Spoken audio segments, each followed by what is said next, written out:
Okay, thank you all so much for joining. We'll just take a few moments to let everyone join, and then we'll go ahead and get started.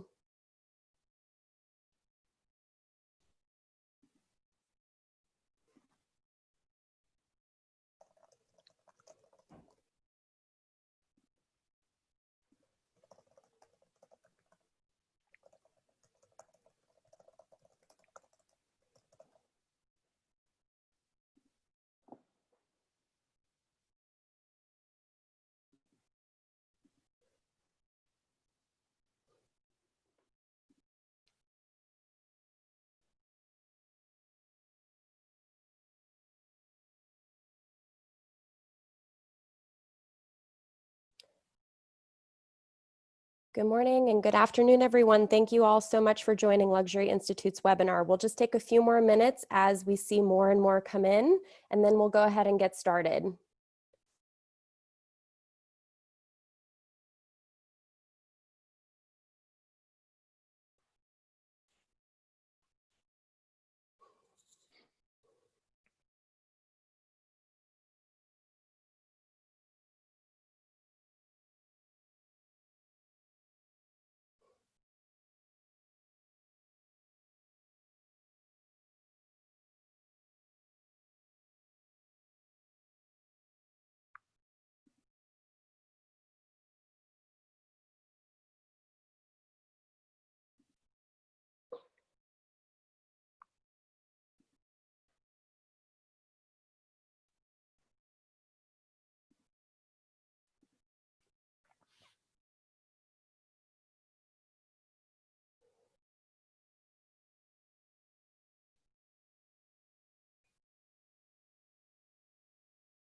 Good morning and good afternoon, everyone. Thank you so much for joining Luxury Institute's webinar. We'll just take a few more minutes to allow everyone to join, and then we'll go ahead and get started.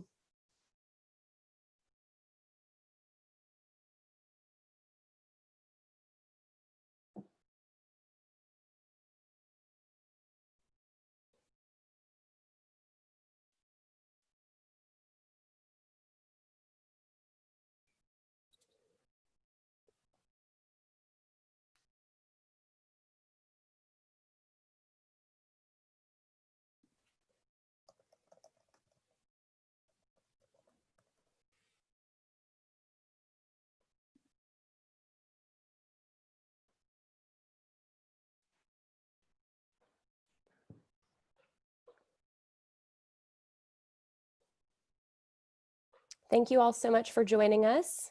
We'll just take a few more minutes. We're still seeing some people join, so thank you for your patience. We'll get started momentarily.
All right, everyone, thank you so much for joining us. We're going to go ahead and get started.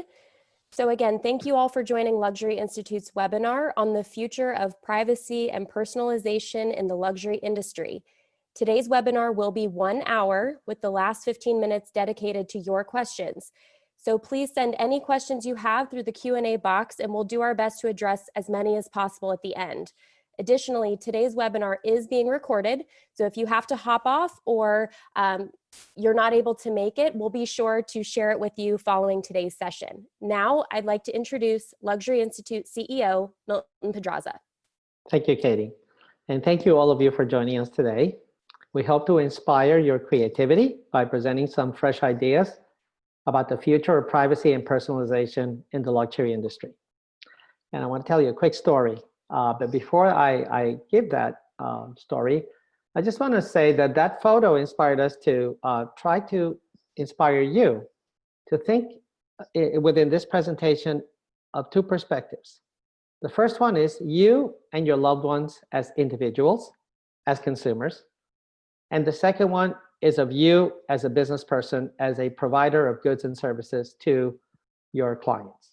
And we'd love for you to sort of interchange those two perspectives as we go along today. The story basically is that 2 years ago, when GDPR was being enacted, that's the European privacy law, we became very interested in how privacy was affecting, the issue of privacy was affecting the affluent consumer.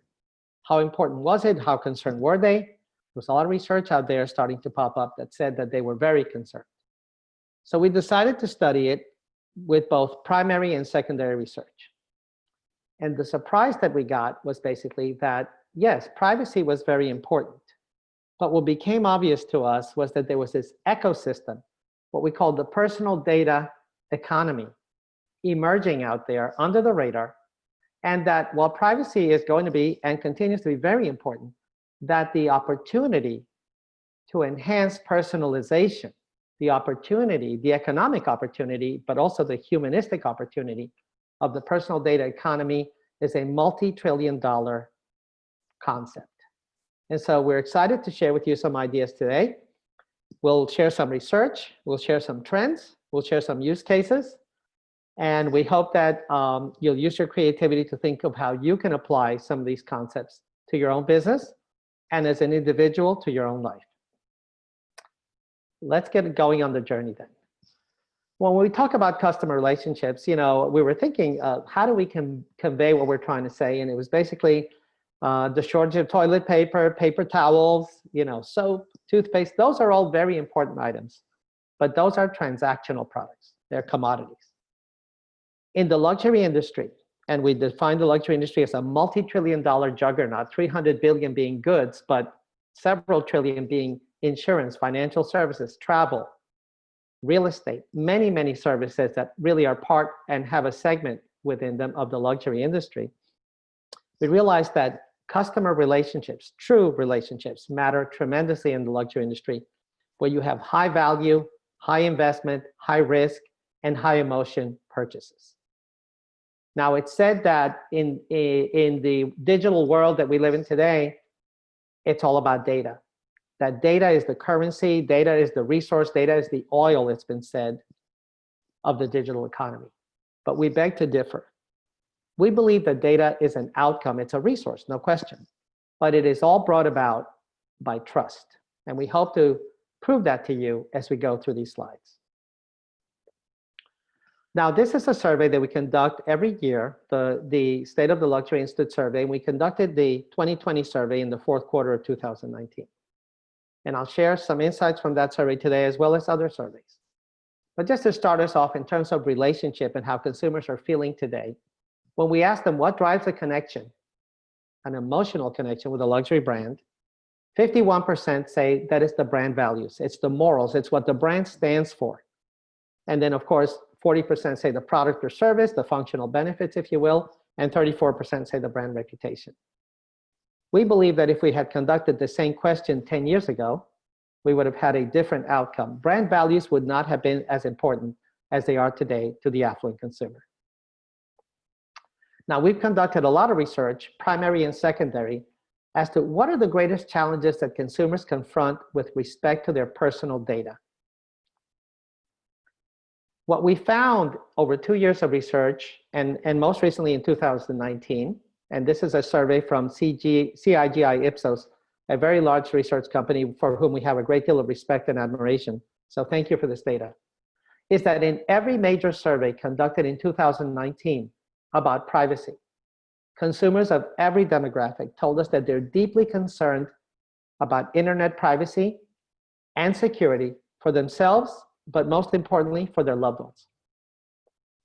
As you can see, 78% said that they were concerned about their privacy online. And another 8 out of 10 blame social media for the dire state of privacy and security. And a growing number at 53% say that they're more concerned today about privacy than ever before. Now, this is the entire spectrum of consumers. When we conducted research on affluent consumers, we found that affluent consumers, because they're so educated, because they're so in the world, because they're so digital, especially want control over their data. 54% said that companies should ask permission before selling their personal data to third parties. Not just to use their data, but before they sell data to third parties, they should be given consent. 51% told us that companies should be transparent and specific about the personal data that they're collecting and why they want that data. And 43% said that companies should ask for their written consent before they collect any data. Many consumers told us that they don't want to be coerced into giving up data simply because they have no access to the search or to the social media if they don't give up that data. They want it to be a symmetrical transaction or relationship with regard to data. One emerging trend that we see is that affluent consumers are beginning to see their data as a personal asset, as a personal resource, as their property. And they expect brands to prove that they're worthy of sharing their data. So 43% told us that brands should inform consumers how they're using data to benefit them. They see how it's benefiting the brand, but they want to know how that sharing of data is going to benefit them. 1/3, 31%, say that brands should give consumers an opportunity to review and download all the data collected about them in a usable format. And as we'll see a little later, that is a critical component of the personal data economy. But more on that a little later. 28% say that brands should use the data to deliver truly personalized experiences. They're looking for true personalization, and not just to be targeted with ads by an algorithm, but real personalization that impacts their lives as they go about their daily lives. And we'll talk more about that and share some use cases.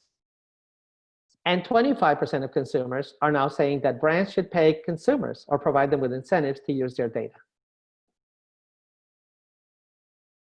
Now, when we ask the overarching question, if you control a brand's access to your personal data, and please think about this in the context of your own life, and you are reassured that your privacy and therefore your security would be protected, what would you do?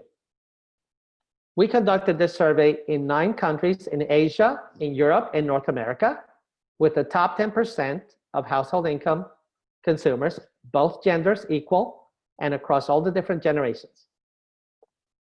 1/3 said, today at least, even under those safe circumstances, they would not let any brand use your data. That's today. But a majority, 55% of consumers, said that they would share some or all of their data for personalization purposes. And of course, it does differ by generation. We'll say that millennials were more open to it. And it differs by the type of data. So medical data, for example, only got 8% of people being willing to share it. But a great deal of other data did get an approval to use, to share under the right circumstances. So that's a huge opportunity, we think, for brands. And we'll elaborate a little bit more. When we conducted our research and we summarized it, from the consumer point of view, big data, the ad tech economy, is a failure. And let me share the reasons that they told us why. Number one, cyber criminals and scammers are winning the digital wars. And this isn't just an exaggeration. When we talk to cybersecurity companies, they tell us horror stories about affluent consumers, uber wealthy people, billionaires, having to pay ransom to get access of their data for their business and their personal lives. We talked to a lot of law enforcement and cybersecurity people from the military, and today wealthy consumers are extremely concerned because they think that the criminals are winning the war. Consumers also feel that their personal data is coerced and co-opted, but to serve the interests of other parties, not their interests. They feel that what is known as the surveillance economy is violating their individual privacy, but most importantly, related to the other topics, it threatens the security of their loved ones, particularly their elders and their children who are so vulnerable. And they feel that personalization is comprised of irrelevant, intrusive ads and offers. And the proof is that consumers are blocking ads now more than ever before, especially the affluent. And you get dismal response rates on click-through rates and conversion rates. The interesting part that we see emerging is that consumers lament that they don't have access to their personal data for their own private and personal analytical insights that they feel can help them make better decisions. Remember, they're making some very big decisions, or to dramatically improve their health, their wealth, and their lifestyle. They want access to that data. Many of them are executives, such as you. And so they see the enterprise. They see their companies accumulate, gather data, and use that data for strategy, for tactics, for many, many great uses. And they're saying, as an individual, I want that power to benefit my life. And very importantly for brands, affluent consumers feel they have no ability to select or interact honestly in an honest dialogue with trusted brands with whom they can privately share their relevant data in order to receive true advanced personalization. They don't feel that brands are stepping up and having that honest dialogue and building that honest relationship and that trust where they as consumers can share the most intimate data, purchasing data, location data, when I say intimate within that context of their lives, that can help a brand to really deliver true advanced personalization. And affluent consumers feel that they are at far greater risk because they have so much to lose, but they also see a massive opportunity because they have complex lives. And as we've stated before, they have high value, high risk, high investment, high emotional decisions to make. And so that's the opportunity. That's the way consumers see it. So that's their point of view. So now let's look at the corporate point of view. The Holy Grail, the objective is to deliver advanced personalization and build a deep relationship. So what are the greatest challenges preventing ethical businesses from achieving true personalization? There have been a lot of surveys conducted with B2B and B2C executives. And while they talk about digital transformation and technology, the most important element in all of that digitization is the fact that they don't have data. They don't have the right data. As we like to say, they don't have data that's relevant, rich, and real time. And they realize that in order to truly personalize, brands need the most relevant, timely customer data. So what does that data look like? First, it's single source. That is, it's accurate and it's free from multi-source errors. It hasn't been passed around. It comes direct from the source. It's multi-dimensional. It cuts across all relevant personal data categories. My good friend Richard Witt, who's formerly of Google, calls these the life streams of a human being. Their social, their health, their finance, their wearables. You can see so many dimensions of data. And the reality is that the more dimensions of data, as opposed to silos of data that you can gather and commingle, the more insight and value you can generate from that data. So having it all in one place, for example, in a consumer database, a consumer cloudlet, is very powerful for personalization and for data sharing. And of course, longitudinal data, relevant data that cuts across a time period. For example, 20 years, 30 years of your medical data, of your financial data. And very importantly, real-time data. The most critical data for many, many personalization elements and techniques is real-time data. And you can think about it in terms of health and in terms of travel. And of course, accurate data, that it comes directly from the original source, that is the individual. It's validated. It's not third party, because by the time the third parties get to it, they have made inferences that are often incorrect. I don't know if he's on here, but Julian Ranger, who's the CEO of Digi.me, which is a company that helped us put together these slides, will always tell us that even though he's in his 50s, because he buys for his teenage daughter, the internet thinks that he's a teenage young woman. And those are the inferences that are made about us that are completely incorrect across the internet. And of course, the other one is normalized data, structured data that is in a format that facilitates easy and instant analysis when shared. Related to that is that the most relevant and timely customer data, therefore, and companies know this, but they don't really they haven't internalized it fully yet. It can only be sourced directly from individuals. And you can see all the data streams that form the life of an individual. Imagine that in a personal database. That's coming. And it has to come because only you know all your data sources, whether they're medical, financial, travel, social network, location, browsing, calling, texting, Internet of Things. And think about how much more digital you have become and how much more data you're creating with your peers, with your colleagues, as we now sit at home during this pandemic. And we work and we internalize. I mean, my son has never been more in school through digital and playing and relating to other people through digital. And I think that's true for all of us. The other thing is that only I have the legal right of access to my data.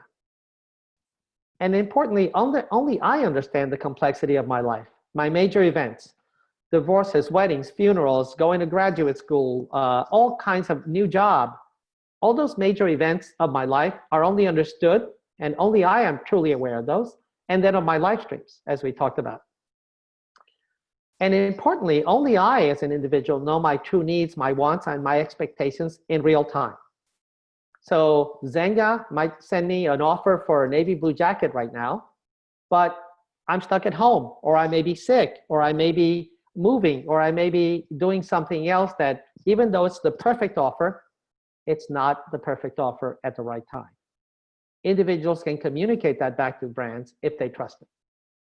And finally, and privacy legislation is facilitating and enabling this, only I have the legal consent power to share relevant data with trusted parties.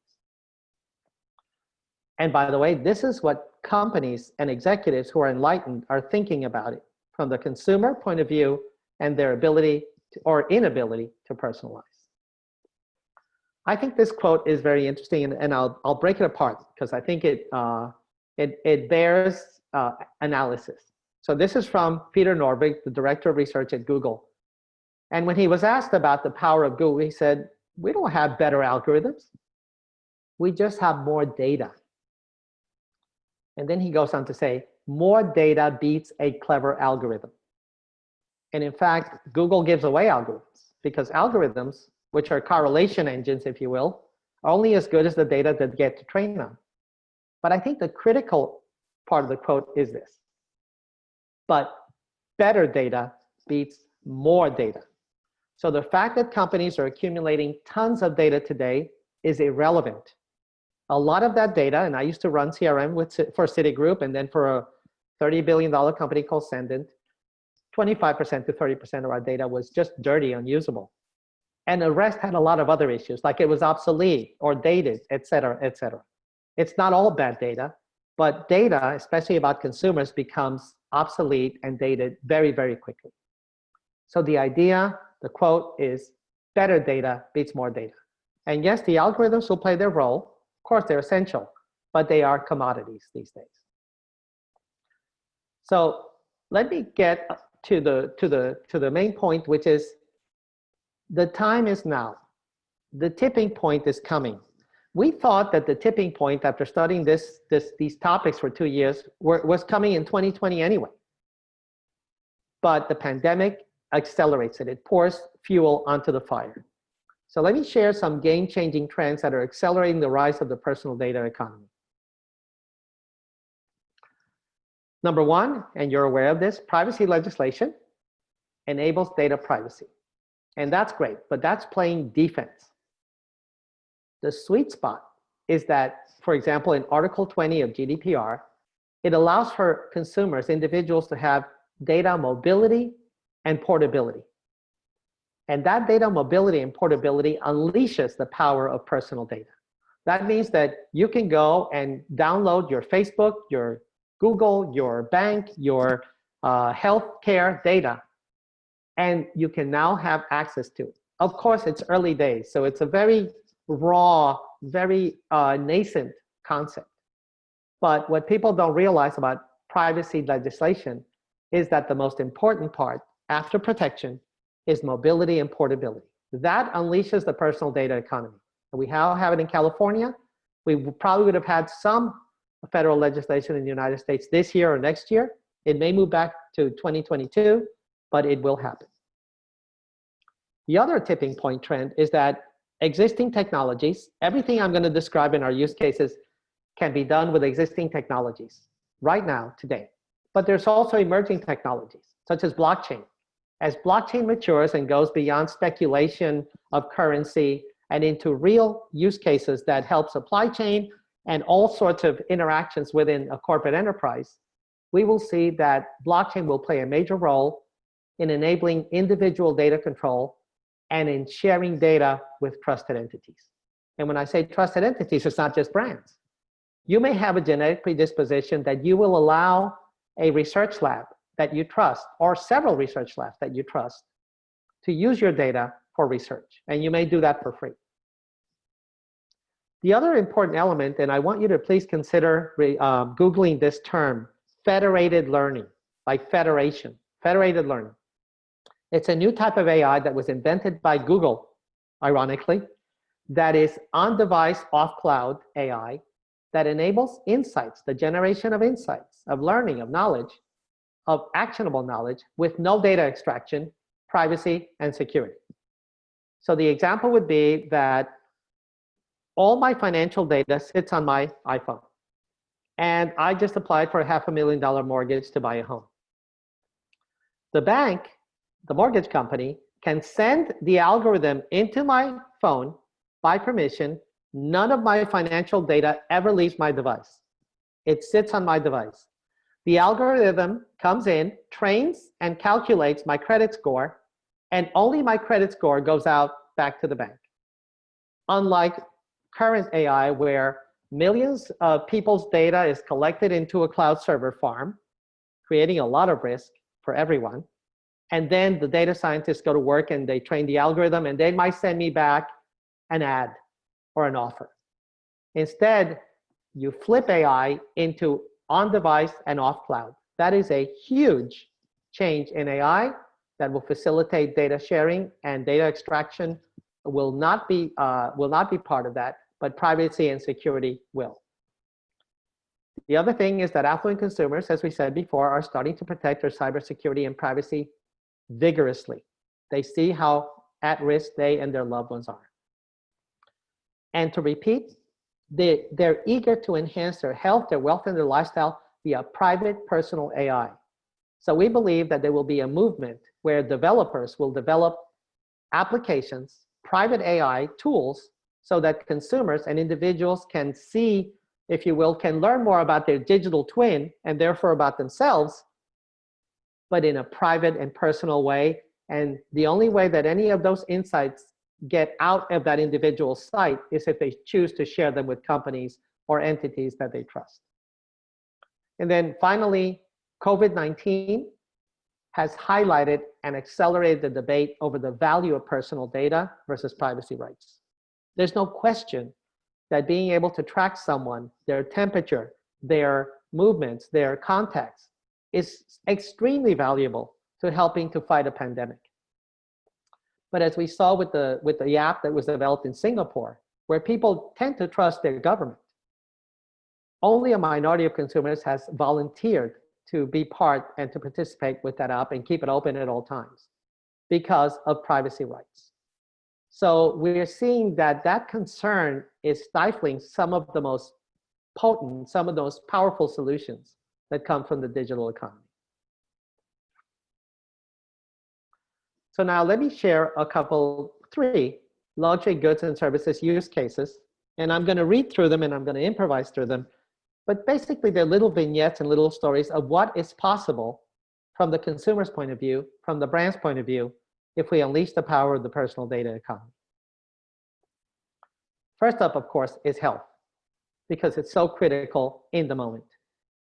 So Jean Gomez is the CEO of a global bank, and she's the patient of a concierge medical firm.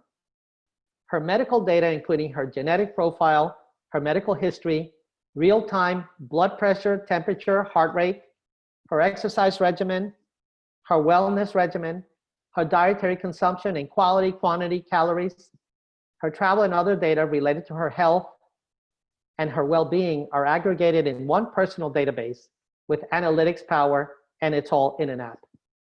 But this is very important. It's with her full control, privacy, and consent. That's the difference between what's happening now with medical data. Personal analytics and human medical and wellness team expertise are applied, either in her personal data store, because the data is not leaving her device, or after the data, which in some cases does have to go to the cloud, is securely transported to the database of her concierge medical provider. With her consent, an assigned team of human healthcare experts, could be nutritional experts or doctor, enhanced by AI, develop a set of periodic recommendations, reminders, and even daily triggers that will inspire Jean to act to improve any one of her many medical agreed upon KPIs, her key performance indicators, and her objectives. And remember that at any time, if she's annoyed with a reminder or a trigger, she can turn them on or off as she pleases, because she controls the data. Her potential health or safety risks are detected quickly, especially as she gets older, and emergency care is arranged as needed with trusted partners anywhere in the world. Her personalized recommendations are updated as needed based on her health, her medical condition, her lifestyle changes, in order to, and this is very important, to serve her best interests, her best health and wellness interests. In the future, the relationships will be fiduciary. As my good friend Richard Witz, formerly of Google, will say, it's a fiduciary relationship where duty of care is extremely important, where duty of loyalty is extremely important. And we'll talk more about that a little bit later. So now this is a travel scenario. Laura Smith was the daughter of a top-tier hotel loyalty program member. It could be IHG, it could be Marriott, it could be Hilton, it could be any of the great companies that are out there. And this young lady is traveling, taking a year of vacation after her college graduation. And she's going to visit major cities and historical towns in Europe, in Asia, in Latin America, and Africa, in 4 continents. She's going to travel within the properties of a multi-brand global hospitality conglomerate. She could stay at high-end hotels in some places and more intermediate level or even discount level hotels as she chooses on her Mom's Point program, as well as paid room nights. And here's where it gets interesting. The young traveler, by consent, allows access to select and relevant demographic, medical, transportation, location, browsing, consumption, and other data. This is the commingling of data to be available in real time to her assigned concierge team across the world in different time zones. There's a dedicated team because she's a high-level client. The sole restricted purpose, remember, they're not going to get all her financial and medical data just to play with. They're only going to get the slivers, the live streams of data that apply to helping her have a great experience. And that's all by consent. The purpose is to personalize the vacation in real time while providing security and medical care as needed.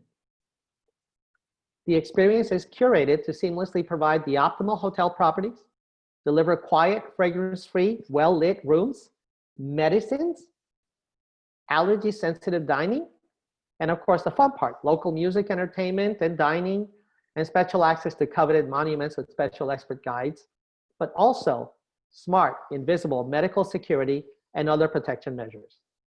And the hotel company can do this on their own, or they can partner with other suppliers, other providers of some of these services to create a seamless experience for the client. Luggage transport is arranged seamlessly for the young traveler, and her itinerary and comprehensive services are adjusted in real time based on her changing desires, her anticipated needs, using AI and human experts. Now let's talk about luxury goods.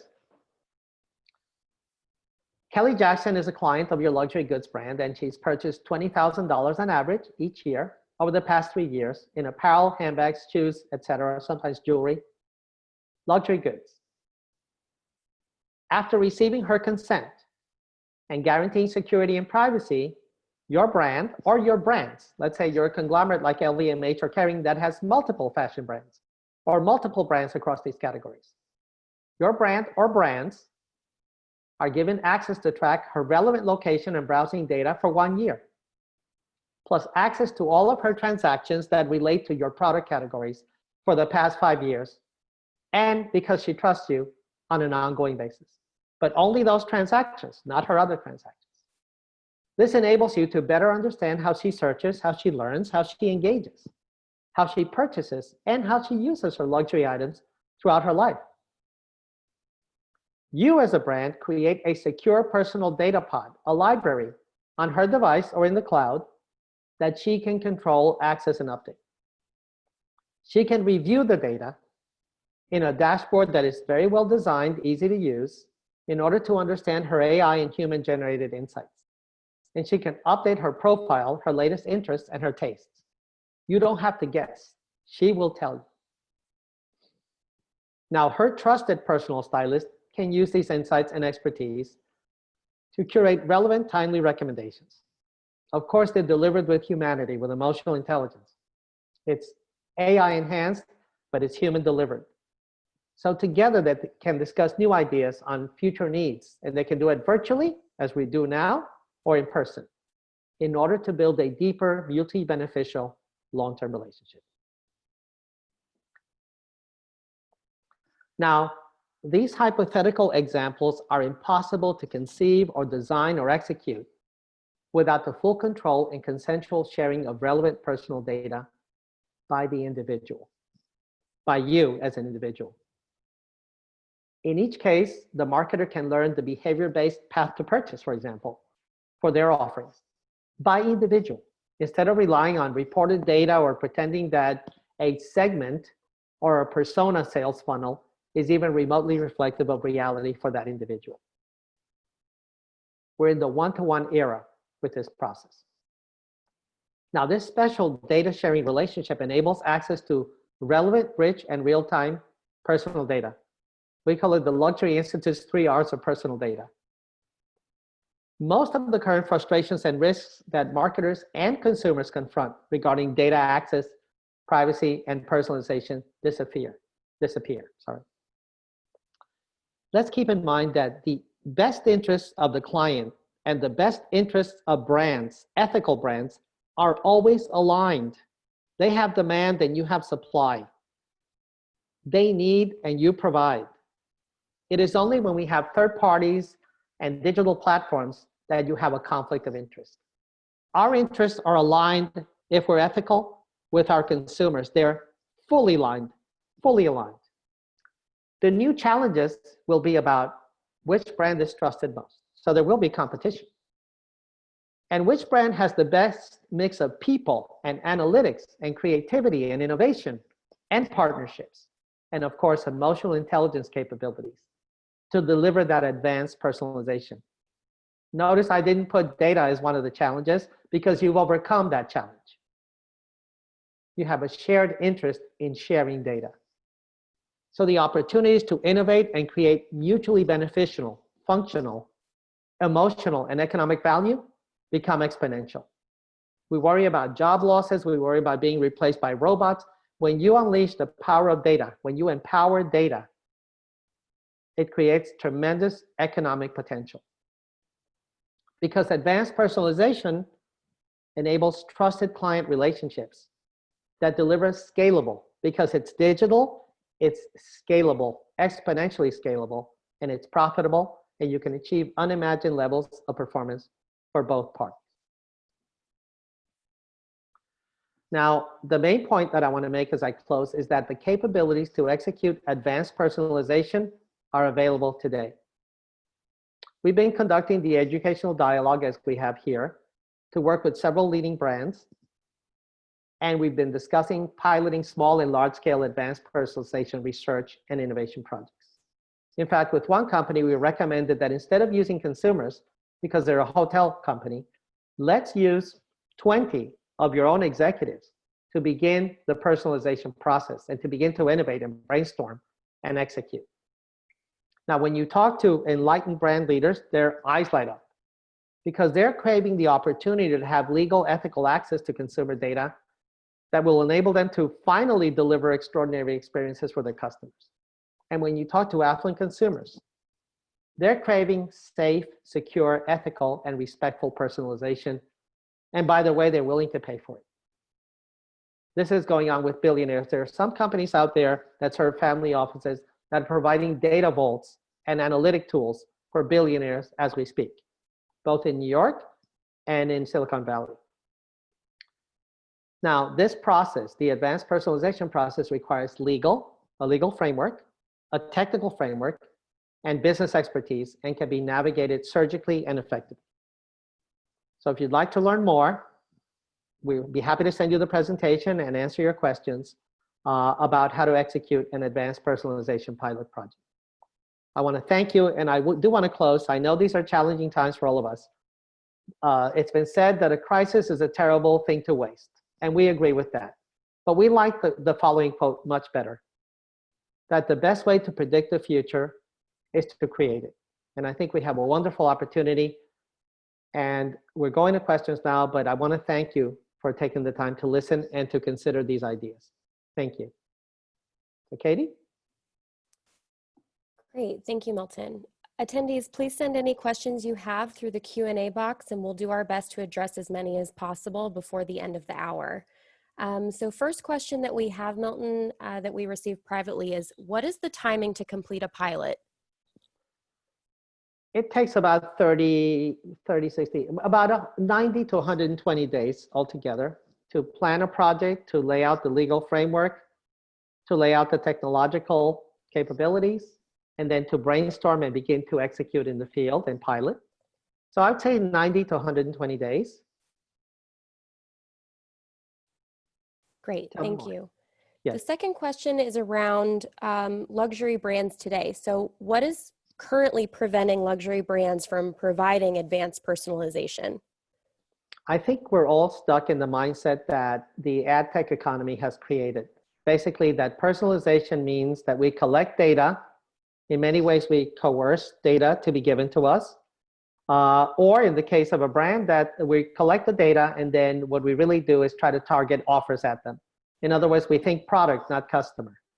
And we think channels, not relationship. And so the idea comes very much from my consumer goods background. I was raised at Colgate and Pepsi, where we created products and we decided what they were, and then we targeted them to people to see if they would buy. I think that model will be flipped completely, and the capabilities are there, but the mindsets are stuck into sort of the consumer goods, the industrial age approach to marketing and selling instead of building relationships. Thank you. We have another great question. How is the luxury consumer's relationship to data different from the average customer? Well, I think that obviously, and I will say this because I think this is important, all innovations tend to start at the level of the affluent consumer, subsidizing them. So auto safety, for example, Mercedes and Volvo did all the crash tests and they innovated, and then today the mainstream market has all those innovations and access to all those innovations. That was true with the personal computer. It was true with the phone.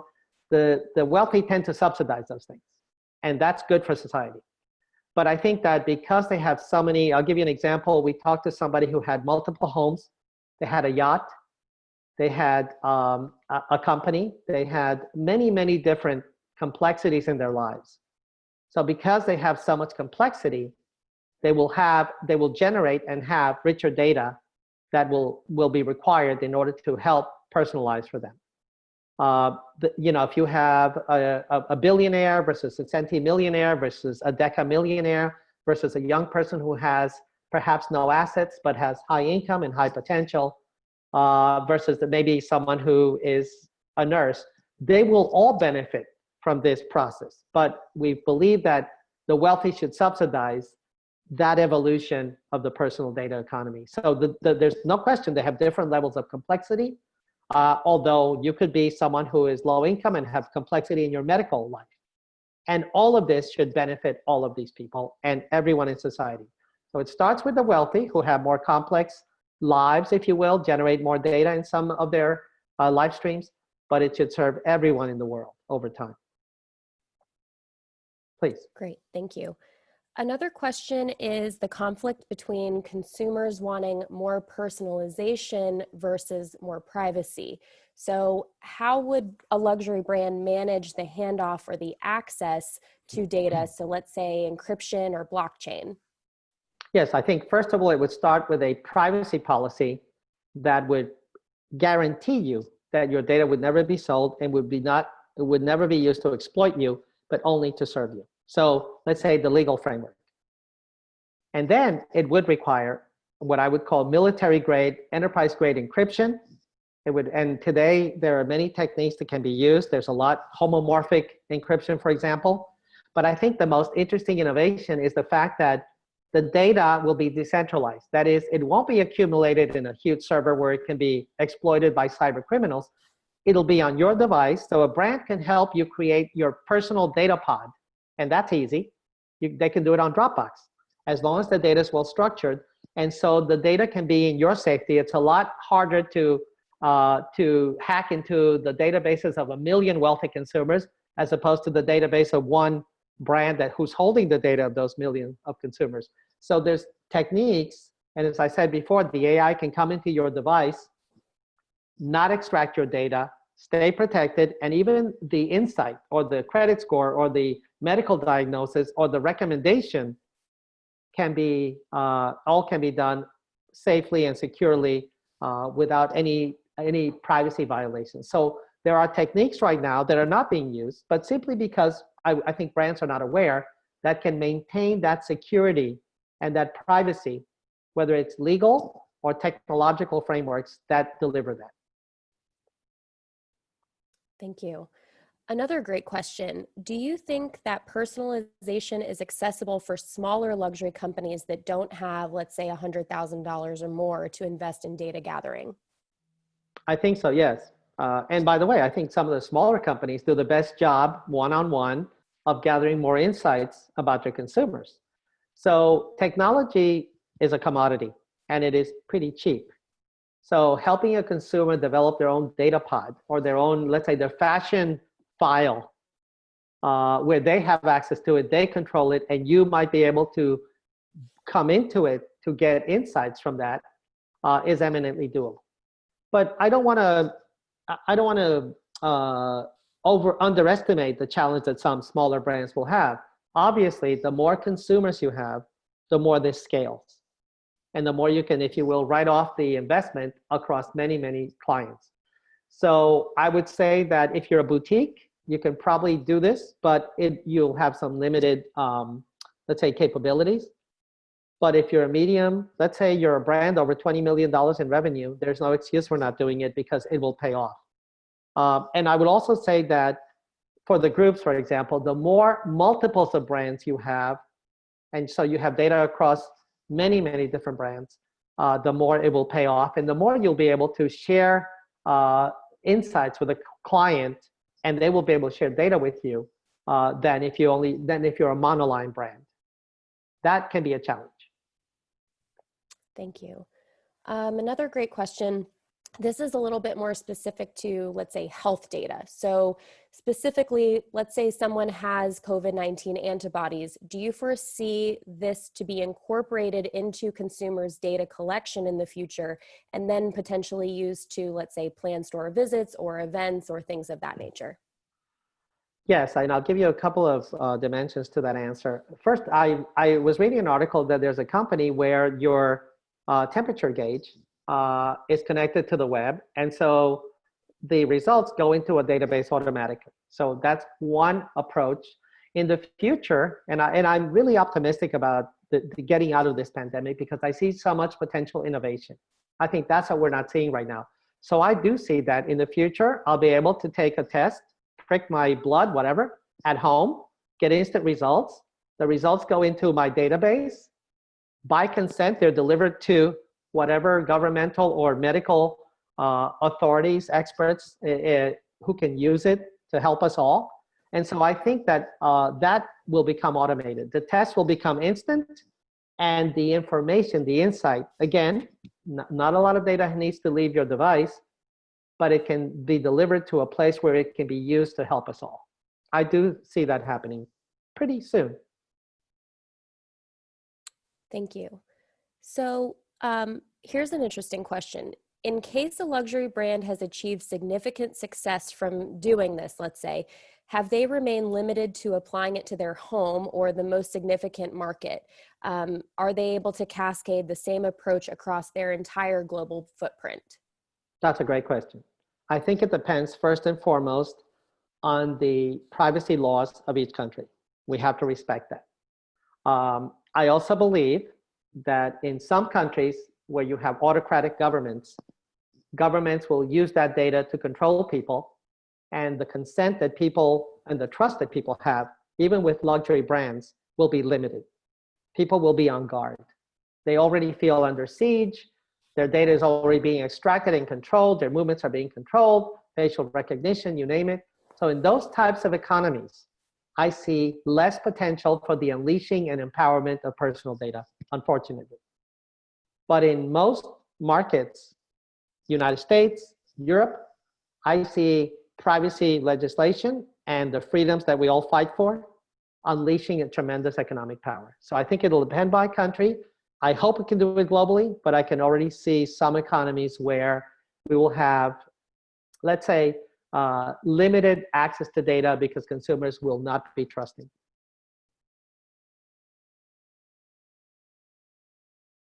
Great, thank you, Milton. Another question is around the difference between millennials sharing data versus, let's say, Gen X or boomers. So given that, do you foresee different outputs of personalization being less or more important by customer generation or wealth segment? Well, it's interesting because consumers have most of the money still today. And, you know, let's see how that generational wealth transfer occurs. Unfortunately, it occurs sometimes because of bad things, but over time, I think boomers, even boomers, have become a lot more digital, especially in this pandemic. And I think they will be sharing more data. But there's no question that younger people feel more free to share data. I think what a lot of younger people, as they mature, realize is it's just not a free-for-all. I'm not just getting free product and who cares what happens to my data. So I think that the framework will be that we will all be protected, whether we like it or not. And I think we'll welcome it after a while, just like seatbelts in cars. Right? Nobody liked them when they first enacted, but thank God we have them today. Nobody would dream of putting a baby in a car without a safety gear, right? So I think that will happen. And whether, irrespective of what our perceptions are going in, as we realize that we need to be protected in any generation, and as we realize the power of personal data, we'll be able to share that irrespective of what generation we're in, and we'll get those protections, and we'll get the benefits of personalization.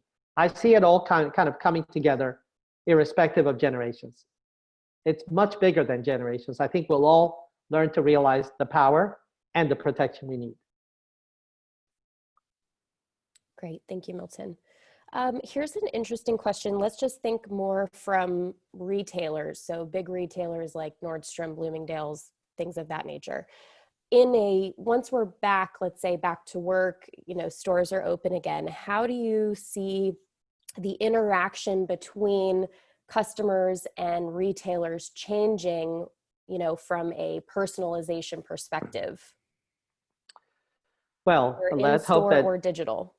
Well, one, I will say that I think the multi-brand stores, the department stores as we call them, which is a terrible name, they should be client stores, right? Because departments tend to be silos and it doesn't work that way. It doesn't work very well that way.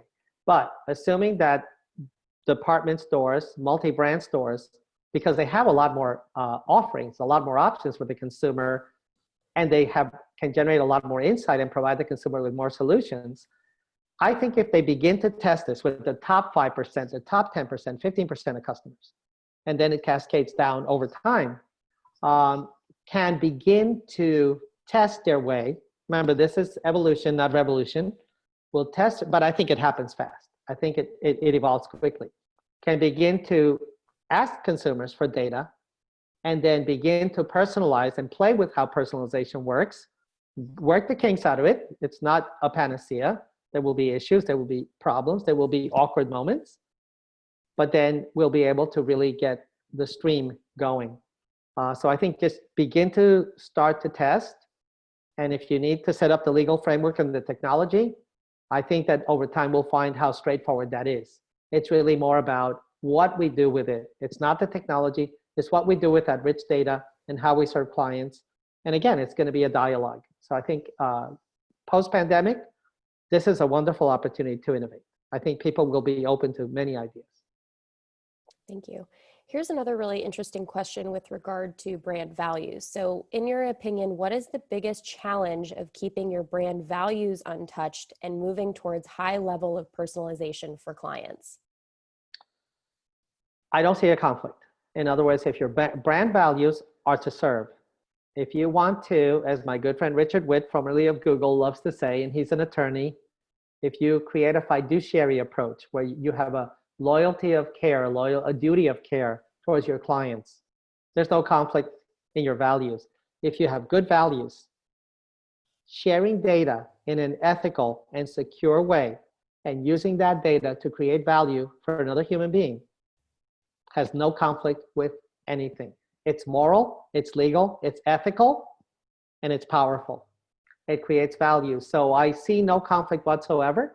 I think companies sometimes get a little corrupted. For example, I don't think any of the digital platforms, the people in there are good people, but I think they got stuck in a toxic model. And then, you know, when it's generating so much economic value and you have shareholders, it's hard to come back. But I think if you start out ethical, legal, and with the intent to serve, to, as we like to say, to protect, to enhance, and to promote the interests, the best interests of your clients, there won't be any issue. You'll figure it out. Thank you. Here's another really interesting question that is far more related just to executive mindset. How do we tackle executive mindset, let's say around individuals who are not thinking this way? How do we overcome that? I think it's education and it's persistence. Right now, I think that companies are more open, executives are more open-minded than they've ever been, unfortunately, because of this crisis. You can no longer operate the way you're working before, even if you wanted to. So I think that it does take executives, it takes courage to go in. We can help you by going in and having the talk. I can't tell you how many times our ideas have been rejected by executives, and then they come back a few months later and they say, you know what, maybe we should try that. So I think it's pleasant, kind persistence is the only way to do it. You're not going to coerce or browbeat people into change. It doesn't work that way in the world anymore, but I think some pleasant persistence, some small use cases are possible, and then it's an evolutionary process. But it takes courage. Now, thinking, let's say there's a couple of questions that are more focused from an individual perspective. So I, as an individual, how can I protect my privacy and data today? How can I do that for myself so that I can test it and then apply it to my business? Okay, well, I would say that today there are many sources. I would say the low-cost sources are Norton Antivirus and LifeLock. Those are, and other entities like them that will help you to do identification, protect your identity, use VPN systems. You know, there are very simple, very affordable ways to protect your security, to protect your data, your business, and your privacy. On a more elevated level, there are emerging companies that charge $25,000 to $50,000 to do an audit and then an entire rework of your technology at home and in your business. There are companies that protect executives. So it depends on the level that you want. But today, if you just Google cybersecurity, you're going to get a whole slew of companies. And then you do have to decide which ones are for real and which ones are not. But there are a lot of good people out there. I wouldn't rely necessarily on your local IT guy or gal who comes in and fixes your Wi-Fi. But there are specialists now, and it's a growing industry, especially in enclaves of the wealthy like Palm Beach, Silicon Valley, New York. You can find companies, and there are many different levels of services now. It's being tiered and segmented that you can apply cybersecurity and privacy protection at different levels. And once you see how that works, and they'll recommend, for example, that you don't use Google, you use DuckDuckGo, which is a search engine that does not capture your data and does not follow you around, does not track you. there are enough elements out there. Just somebody, an expert needs to put together the cocktail of cybersecurity and privacy for you. Okay, thank you, Milton. And we've received a lot of questions that aren't necessarily related to today's topic, but I've received multiple of these questions. So let's go ahead and address it as the last question of the webinar. It's focused on the luxury department stores and luxury retailers in general. So thinking Neiman Marcus, Bloomingdale's, Nordstrom, Saks, et cetera. How are these brands positioned relative to, in general today with COVID? How are they thinking about emerging after the crisis? And what would your recommendations be for them? Unfortunately, I think that a lot of those brands will declare bankruptcy. Look at Neiman Marcus with $4.5 billion in debt created by private equity mishaps. You got to declare bankruptcy. Your hands have been tied for years. I mean, I think the people who've been running those companies are miracle workers. So I think starting all over again with a new owner, with a new start, and having a client base and having a source of product, you can begin to innovate. You may have smaller stores. You may have a much more heightened e-commerce business, home delivery business. I believe very much in social selling, meaning that peers can sell to each other. I think that may come back. So I think they have to really innovate and stop thinking. The best thing that any of these companies can do is stop thinking like product companies with channels. They need to start thinking of having clients and providing solutions. And there's a whole, I could elaborate on that for a while, but it's that shift in mindset where your resources are applied to creating relationships with clients as opposed to selling them stuff and pushing stuff on them. It has to be a pull model, a relationship model, what I would call a symmetrical model, equals, a relationship of equals, as opposed to brands thinking that, it's sort of the metaphor has been that brands think that they are the sun and consumers revolve around them. When in fact, consumers are the sun and brands, unfortunately, too many of them revolve around that sun. So shifting that mindset is one of the first things that all of these companies need to do. But from a financial point of view, and I'm a finance guy originally, you need to shed the debt. You need to get more capital in there because that's what it's going to take. It's not going to be a miraculous, evolution. Phoenix doesn't rise from the sun. It rises because there's capital and there's brains who are transforming that business model into something very different. And we have a white paper coming up that we'll share, that we'll publish next week about how to reinvent the business model. And I think it'll apply particularly to the department stores. Okay. Thank you so much to everyone who attended today and those who registered. We will be sharing the recording of today's webinar shortly. For those of you who have addressed questions to us directly, we will be following up. I'll make sure that Milton sees all of your questions and we will connect with you shortly. Thank you all so much again for attending today. Thank you. Be safe and be optimistic. We're going to be fine. God bless. Bye-bye.